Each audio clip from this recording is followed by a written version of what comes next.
तुम्हारे घर वालों ने तो बोला था हमारी लड़की गाय है गाय। तो सही तो बोला था उन्होंने। खाक से ही बोला था उन्होंने।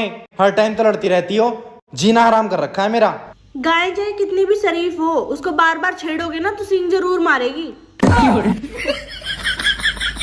अहो माझा भाऊ आलाय बस स्टँडला, त्याला जाऊन घेऊन या बरं.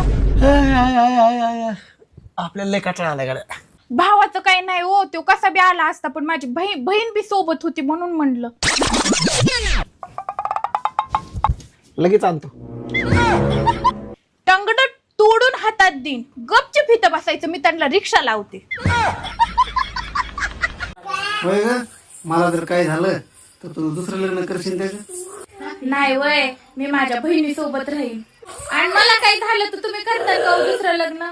नाही नाही, मी तुझ्या बहिणी बरोबरच राहील. अहो मला सांगा, मी तुमची कोण? बायको. तुमचं घर कोण सांभाळतंय? बायको. तुम्हाला रोज जेवण कोण बनवून देते? बायको. सासूबाई रोज कुणाच्या नावाने खडे फोडते? बायकोच्याच की. शेजारची जी तुम्हाला रोज टुकू बघत्या ती तुमची कोण? दुसरी बायको. अहो ऐका की, मला दवाखान्याला घेऊन चला की.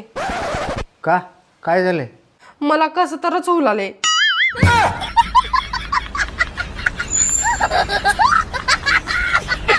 अगर आपके पति आपका कहना नहीं मानते हैं तो इतने ध्यान से मत सुनो, किसी के पति नहीं मानते. कोई इलाज नहीं इसका. अहो तुम्ही लग्नाच्या आधी तर सारखं म्हणत होतं तुझ्यावर खूप प्रेम करेन, आता तिळभर सुद्धा प्रेम करत नाही, सारखं मोबाईल मध्ये घुसून राहत आहे. मग मला काय माहित आहे लगीन बी तुझ्याबरोबर होईल म्हणून.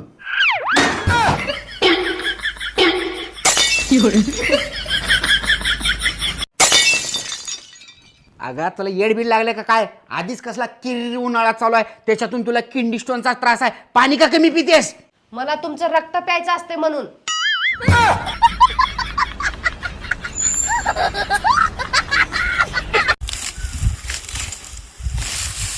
होय हो, तुमचं त्या शेजार मित्र काय आहे का हो?